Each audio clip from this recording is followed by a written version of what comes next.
है कि इस बुरी आदत को हमेशा हमेशा के लिए खत्म कर दिया जाए। कहते भी हैं कि बेटर लेट देन नेवर।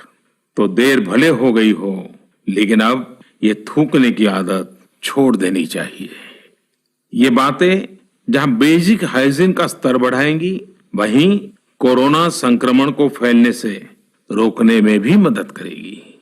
मेरे प्यारे देशवासियों, ये सुखद संयोग ही है कि आज जब आपसे मैं मन की बात कर रहा हूं, तो अक्षय तृतीया का पवित्र पर्व भी है। साथियों, क्षय का अर्थ होता है विनाश, लेकिन जो कभी नष्ट नहीं हो, जो कभी समाप्त नहीं हो, वो अक्षय है। अपने घरों में हम सब इस पर्व को हर साल मनाते हैं, लेकिन इस साल हमारे लिए इसका विशेष महत्व है।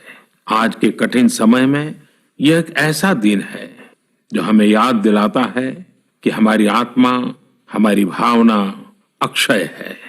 यह दिन हमें याद दिलाता है कि चाहे कितनी भी कठिनाइयां रास्ता रोके, चाहे कितनी भी आपदाएं आए, चाहे कितनी भी बीमारियों का सामना करना पड़े, इनसे लड़ने और जूझने की मानवीय भावनाएं अक्षय है। माना जाता है कि यही वो दिन है जिस दिन भगवान श्री कृष्ण और भगवान सूर्यदेव के आशीर्वाद से पांडवों को अक्षय पात्र मिला था। अक्षय पात्र यानी एक ऐसा बर्तन जिसमें भोजन कभी समाप्त नहीं होता है। हमारे अन्नदाता किसान हर परिस्थिति में देश के लिए, हम सब के लिए इसी भावना से परिश्रम करते हैं। इन्हीं के परिश्रम से आज हम सब के लिए, गरीबों के लिए देश के पास अक्षय अन्न भंडार है। इस अक्षय तृतीया पर हमें अपने पर्यावरण, जंगल, नदियां और पूरे इकोसिस्टम के संरक्षण के बारे में भी सोचना चाहिए, जो हमारे जीवन में महत्वपूर्ण भूमिका निभाते हैं। अगर हम अक्षय रहना चाहते हैं, तो हमें पहले यह सुनिश्चित करना होगा कि हमारी धरती अक्षय रहे।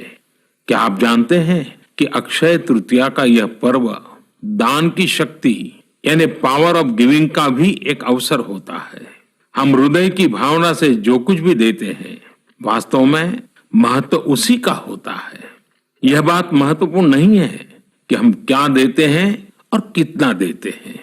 संकट के इस दौर में हमारा छोटा सा प्रयास हमारे आसपास के बहुत से लोगों के लिए बहुत बड़ा संबल बन सकता है।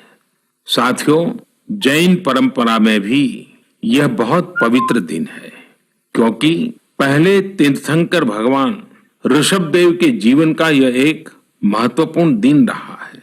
ऐसे में जैन समाज इसे एक पर्व के रूप में मनाता है और इसलिए ये समझना